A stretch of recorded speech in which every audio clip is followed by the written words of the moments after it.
Hey friends, welcome to the Mad Painter Show. I want us to use our imagination and actually consider this whole thing. We are gods kind of thing. We're made in God's image. However you want to look at this, I'm aware that there were some New Yorkers like, sup God, so in us identifying with this God piece, right? So what would you do with your power? What would you change? How would you want things to go? What would you do with your creations and your creatures? And how would you feel if you had this whole setup or system of things or whatever have you, and your creatures and or creations, some of them anyway, I mean, if they went against how you had this thing set up, how would you go about treating that situation or treating them in the situation? So while we're having that in our bubble, in our minds for a hot second, um, I've been scrolling on social media and I came across this clip of Never Ending Story with the little boy and the wolf. I can't remember their names. It's such a long time since I've seen this movie. But in this one particular clip, because in the little comment of the clip, it said this hits differently when you're an adult. And the movie was already wild to me as a kid, so I had to go ahead and watch it because the only thing's name I remember is Lucky, the dragon. Anyway, so the wolf is talking to the boy, and they're going. The boy is asking him questions about Fantasia, which I'm not about to go through their whole script. But the wolf is like, of course, the villain in this situation. But his end point in what he says to the boy, because the boy is asking him why is he trying to join along with the nothingness and bring upon this disruption in so many words. And so the wolf's response is, because people who have no hopes are easy to control, and whoever has the control has the power. So now we have this, what are you doing with your power thing? But the other part of it is in looking at what others are doing with their authority and with their power. And so we have this God situation, right?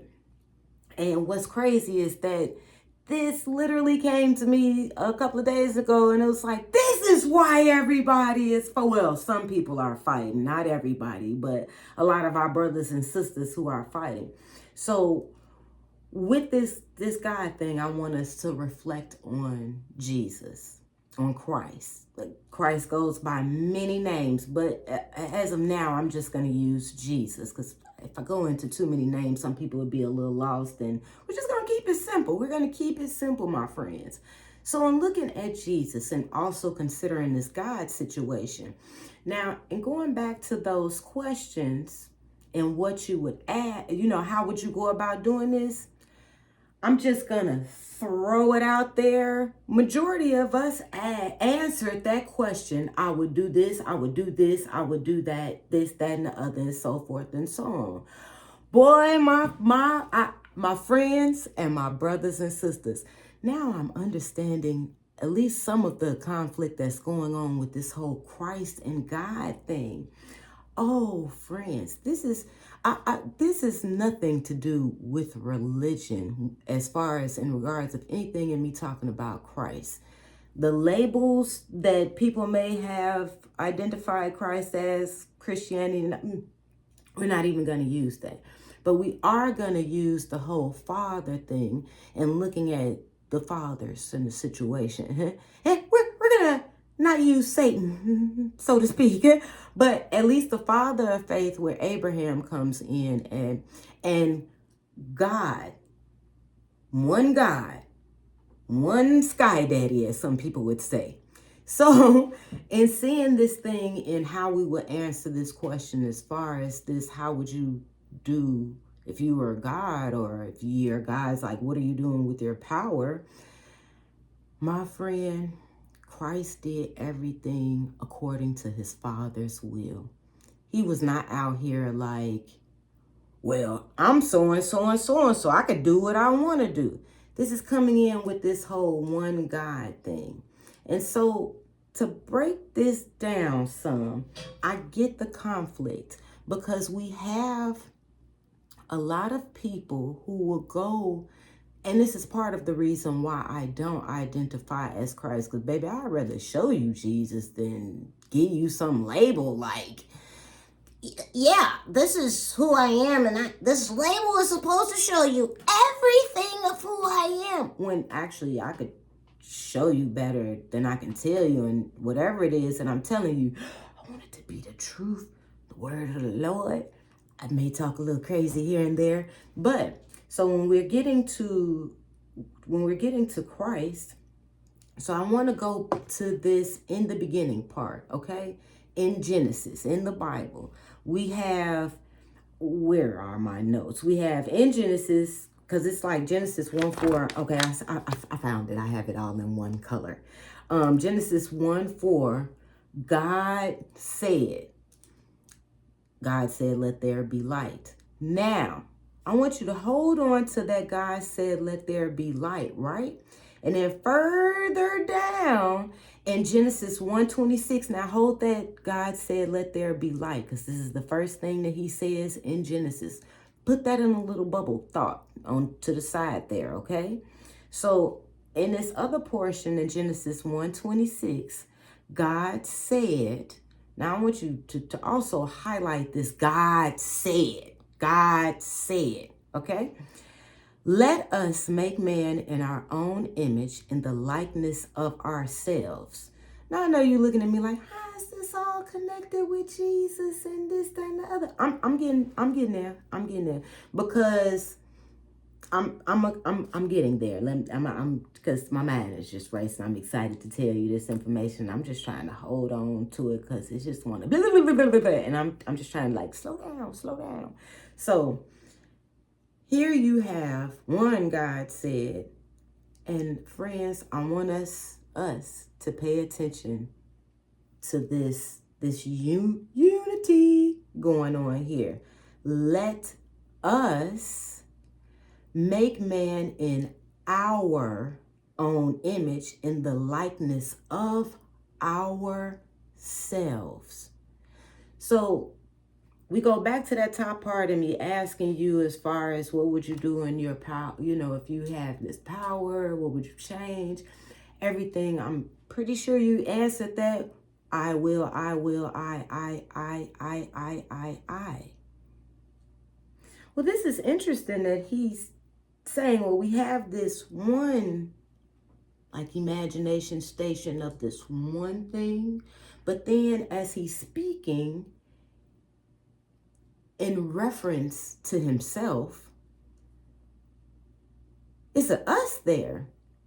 That's pretty dope. Okay, so now I want you to hold all these things in these bubbles, right? Because this is a connection here. I don't know if you ever had like composition class or something and they had you draw like this thought bubble and you put this little main thing in the middle and then it like webbed off to all these other little bubbles that was connected to this centerpiece. Yeah, this is something like that. It's just, we just doing this in the imagination station, okay? So back to this whole conflict thing. I get the conflict thing because the people who are under this illusion, because I totally went all off into a tangent there. The people who may identify in being connected to Christ, they are showing and talking a lot more, because I'm working on how to word this, how they're going about speaking and talking about God, or as far as some relationship, etc., etc., etc. It's more of outside thing. And anytime it is in connection to Christ, it is more of an outside thing. What he did in his flesh. And oh, my friends, I totally get the whole, that's not God. I get where you're going with that. But as I'm going to continue on what I was saying with the whole Genesis thing. And so I get the conflict with that and how people are, it's all about what Jesus did in his power. But what people don't recognize is Jesus didn't do anything coming down here talking about, well, do you know who I am? Because right now I'm going to need you to bow down and kiss the ring. I make all y'all just be gone. But he didn't do none of that. If God didn't tell him to do it, like whether it was the water, the wine thing, what any of the miracles, any of the blessings, any of the things that he said or did, if it wasn't in alignment with God, he wasn't trying to do, he wasn't trying to answer any of those questions beforehand. Like, well, man, since I got this opportunity right now, I mean, I got time, yo, we gonna party. I know all these prostitutes and I know a great bar to go to. He wasn't on none of that. So now, and going back to Adam and Eve, because we're getting back to Genesis and God making man in likeness of himself, of themselves. Okay. So in here, because I think I wrote it down. I did. It says in the beginning was, oh no, that's the other part. My bad. Because it's, my apologies, y'all. This is late at night, but I wanted to make sure that this video came. But in the portion of when he was making man, he was creating man, and which is further on in Genesis. He created man from the dust and breathed into him. Now, there are all these bubbles I want you to keep kind of in track of. You know, just grab a pen and a piece of paper so you could just probably just write the bubbles down so you could visually see and it's not just stuck up in your head because it's a whole lot of information here. So here we have science here, right? Energy is neither created nor destroyed. As far as the situation with Adam 1 and Adam number 2, this was a fashioning of work. Since they said that I'm sorry, I'm trying to go slow, y'all. Since it was mentioned that he breathed into Adam's, I see that as like wind, right? Right? Wind. Now, see, this is wind. Now, keep in mind this whole energy thing. Now, flip all the way to the New Testament. And here we have the Gospel of John. And in the first Gospel of John, now, keep that bubble with Genesis, right? So we have, in the beginning was the Word, and the Word was with God, and the Word was God. So I immediately saw like Scarface, my word is my bond. That may not have been what he said. I think he said his word may have been something else, but it's, yeah. And so, and seeing like by God not lying, what he says is kind of like who he is. Like, this is my word. I am my word. You know, this is what we do. And so, now in that Genesis, now in that first part, God said, so John is breaking this down, right? Because it's like, this stuff is layered, and it's, once it's revealed to you, it's like, oh my goodness. And so just skimming down, I want to read this whole little portion here because I want you to get a visual of this thing. In the beginning was the Word was with God, and the Word was God. He was with God in the beginning. Through him, all things came to be, and he's talking about Christ. Through him, all things came to be. Now, one thing had its being, but through him, all that came to be had life in him. And that life was the light of men, a light that shines in the dark, a light that darkness could not overpower. In the beginning, God said, let there be light. Baby, there are multiple beginnings happening here. We're getting some enlightenment. This not that dark tower enlightenment, because we can have enlightenment. I mean, just as an example, this probably is not their true name, but we have the Illuminati, the illuminated ones. Here, this is a light, but the light is filled with darkness. And immediately I think about Smeagol and the Precious. And if any of you watch Lord of the Rings, you see how that ring had Smeagol. It then transformed that man to a whole nother something else. And that dark tower with the eyeball was calling him. And see, that is darkness enlightenment. But there's a different light here, yo. This is light, true light. In that dark light, you know, it's still darkness there. But when this light comes in, there is no darkness there. It's scattered. It can't. Go in a room and turn on a light and see what happened. I mean, turn on a really bright light and see what happens. This is what it is. So it brings enlightenment. And so, just skimming down in this part in John, the word was the true light. Now we're going back to Genesis and coming to John. It's like we're going back and forth, back and forth. It's a lot of this, baby. This is why you want to do a lot of reading. It's preparation. It's a lot of preparation. The word was the true light that enlightens all men, and he was coming into the world. He was in the world that had its being through him, and the world did not know him. He came to his own domain, and his own people did not accept him. But to all who did accept him, he gave power to become children of God, to all who believe in the name of him who was born not out of human stock or urge of the flesh or will of man, but of God himself. The word was made flesh. He lived among us, and we saw his glory, the glory that is his, the only Son of the Father, full of grace and truth. So, for those ones that are having this, because I kind of broke down, it basically said in biblical ways, Mary didn't have sex. It wasn't from the urge of the body. Okay, but in looking at what I just said as far as God's word and then breaking God's word down, now we're going back and forth, back and forth, back and forth.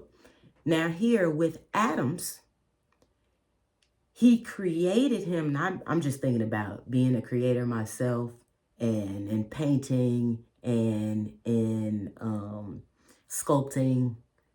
I'm using my hands. I mean, it was a us there. I don't know if he was using his hands, how he went about it, but it didn't say he said something. I don't know how that went, but it said he created and then he breathed. So we got one energy there, people. Now here, when it came to Mary,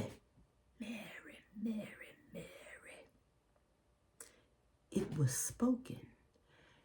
Now, baby, this is a whole nother energy. You know how they say music has frequency? Well, think of words, language. It's like a music, like a melody or something that's coming from you, but it's spoken. But there is a frequency to that, which there is an energy. So instead of it being semen seed, it is word seed.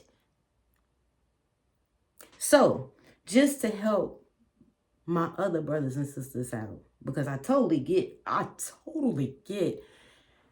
See, and the whole thing too, and what's happening with a lot of the confusion with, I want to say, the people that are in the building, the people under the roof, the people under the bricks, because I don't really want to say church, because once you actually find out what the church and the temple is, it is not brick and mortar.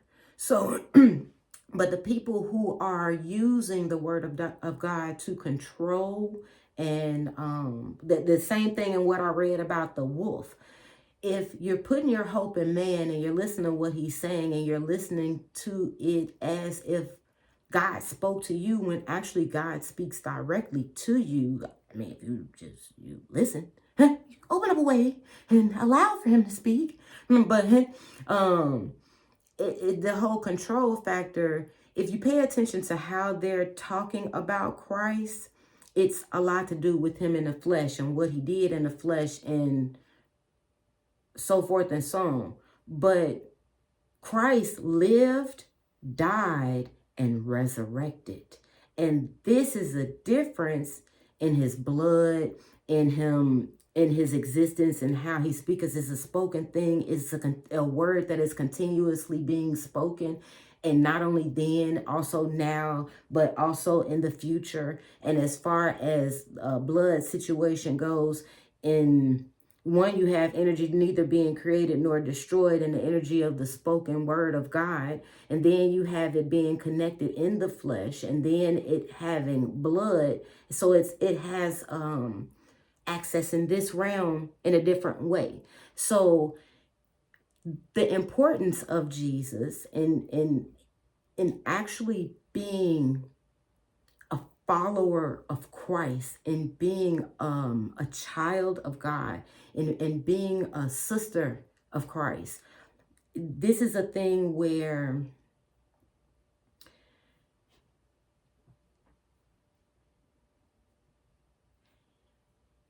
when you research him, because this isn't a particular thing where it's like, just believe what I'm saying and just trust everything what I'm saying. And no, this is an intimacy thing. And so looking at this in a layered way, so picture it like this.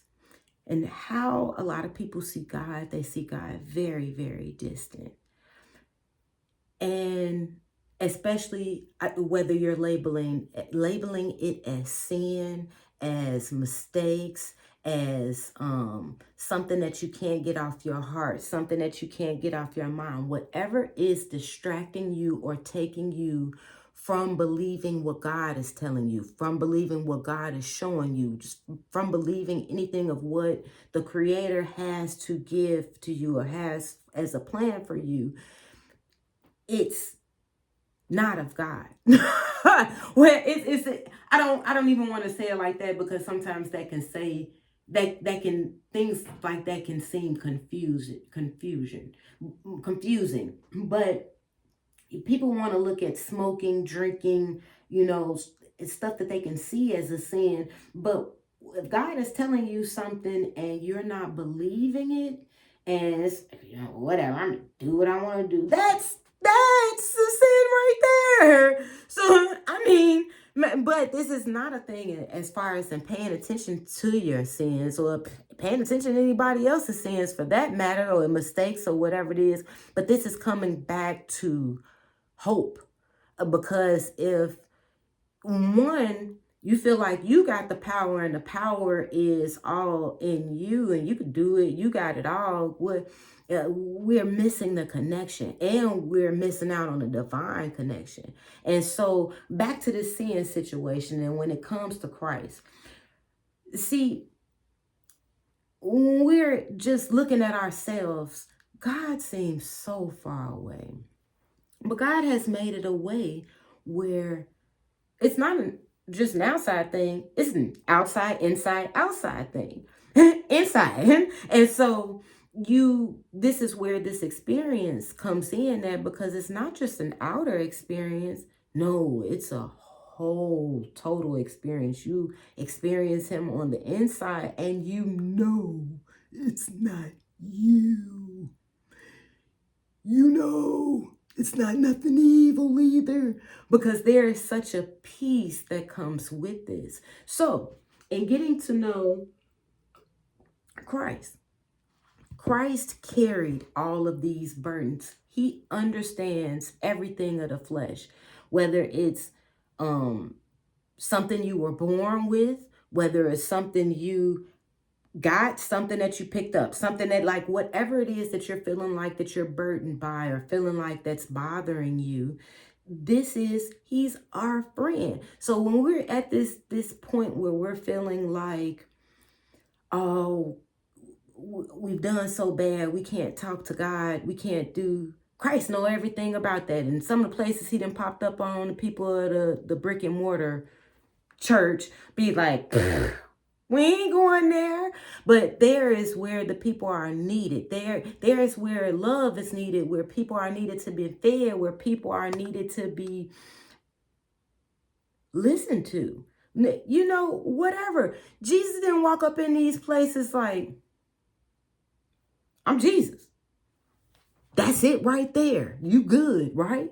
No, he listened to the people and did what his Father told him to do. So, for my Muslim brothers and sisters, because I get it is the one true God. And please don't be confused by the people in continuing your spiritual journey. Hagar showed me something super major. We go back to Abraham and the father of faith. The father of faith in Abraham. Abraham was kind of dealing with a lot of stuff that was going on now. You have high spiritual activity. It's a whole bunch of stuff you can call that'll give you an answer to something, but that may not be what you really need. I got so many stories with that. But Abraham. So Abraham, he had idols, paganism, man trying to be God. It was so many things. And his father was an idol maker. And here it is, because I just see myself in being a kid. If, my dad was a idol maker, because my mother had this lamp that looked like a woman when I was a kid. And she had this little basket on top of her head. And I would always talk to her. And I would just sit there and wait on her to talk to me and respond to me, because my imagination was off the chain. But Dad never responded like I wanted her to.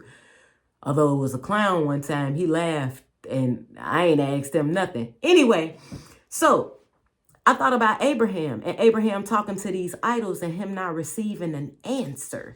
And you got your own imagination and you can make them answer anything. But in genuinely looking for an answer, he ain't get no answer. And then it's like when he go out and somewhere and it's like this other stuff starts happening and he gets this, this message from God. And it's like, now, hold on now. So with Hagar, so here we have him and he has this experience, and this was an experience that he had with himself. I can't even remember. I didn't even go back and do the research to see if it was a thing like, I'm going to do this. This is my religion, which I doubted. Because it's father of faith, not religion, my people.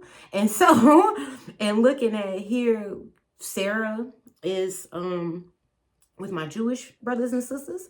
And then we have Hagar with our Muslim brothers and sisters.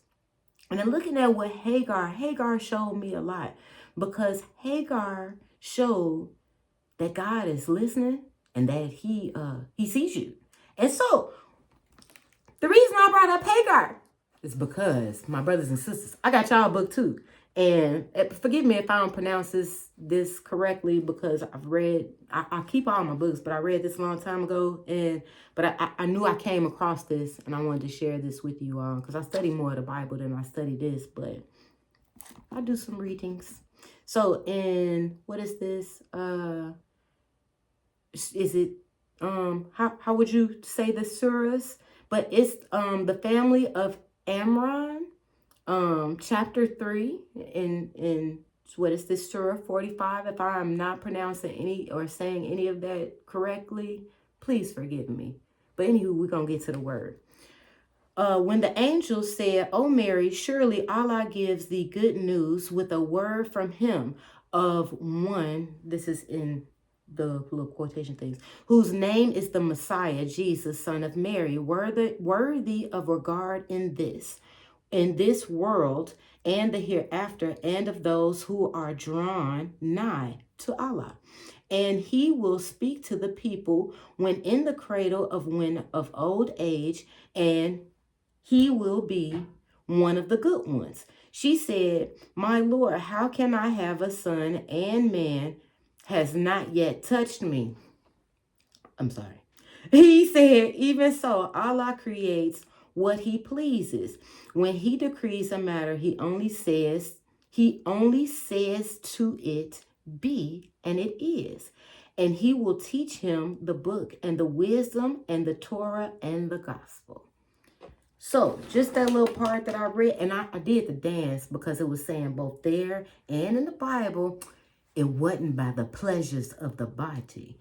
So here, my people, and as far as my other people listening and the whole debate with the Allah, look up Allah. It's the same God. Look up the name, and you have to understand. And I'm just going to use myself for example. Yes, the show is titled Mad Painter. I go by Mad Painter, Nikki, Nicole, Nickel, Ninette, daughter, niece, auntie. I have a whole bunch of names depending on who's called enemy, friend, depending on who it is. So it's like, broaden your horizons, my friend. And this, when we get into the study, and seek ye first the kingdom. And see people who are in relationship, the teachers will be sent to you. But in looking at Christ, friend, don't get caught up. Don't get caught up on these brick and mortar people. Don't get caught up on the conspiracies, the debate. Seek out the information for yourself. Sit down and be intimate with God. It's a whole bunch of promises and peace. Man, Christ cold. And he's super funny. I like how the people was treating him. And yeah, that's the same way how the people in the brick and mortar treat you. But he treats you like family. He definitely loves you and shows you. And you sit down and talk to him and be prepared to listen. Boy, it's a whole new world. Whole new world. And what a friend you'll have in Jesus, Yeshua. Find out some other names. Magnify those names. Magnify the name of the Father. Magnify the name of His Son. Because we need help spiritually. And we need help fleshly. And God speaks. So we want to know what His language is. So we speak it here. So that them people doing all that chitter chatter. And the people who thinking that they gods. And doing whatever it is that they will to do. And trying to put other people in hopeless positions because they feel like they got the power and they got control. We got the power. So tap in, my friends. Get in tune. We all one body. Don't let the people who are creating confusion get you confused. Seek it out for yourself. I love you guys. God loves you even more. Baby, find out why. It's a whole bunch of books. It's not even enough space in the world to fill in information. But when you get close and get to know, he shares his secrets as a friend. And that's how we get to finding out why. Like, share, and subscribe. Until next time, you guys.